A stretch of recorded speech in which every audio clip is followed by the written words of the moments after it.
কাকটার আশেপাশে পানি পাচ্ছিল না, তাই বোতলের মধ্যে পানি দেখে কাকটা ওই পানি পান করতে চাচ্ছিল, কিন্তু বোতলের মধ্যে তার ঠোঁট পৌঁছায় না। তাই কাকটা বুদ্ধি করে বোতলের মধ্যে একটা একটা পাথর ভরে বোতলের মধ্যে কার পানি উপরে উঠাচ্ছিল। তারপর কাকটা সফলভাবে পানি পান করে। এতে আমরা অনেক কিছুই শিখতে পারলাম। আমাদের অনেক কাজই অসম্ভব মনে হবে, হাল না ছেড়ে সমাধানের পথ খুঁজতে হবে। দেখবেন সমাধান আপনার আশেপাশেই থাকবে। কখনো হাল ছাড়বেন না, ছেড়ে দিলেন তো হেরে গেলেন।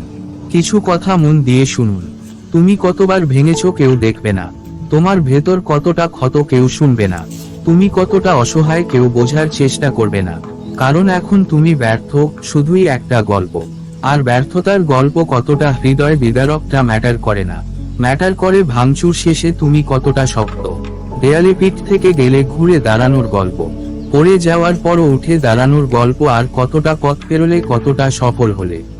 মনে রেখো, সফলতার গল্প সবাইকে আকৃষ্ট করে। তুমি সফল হলে তবেই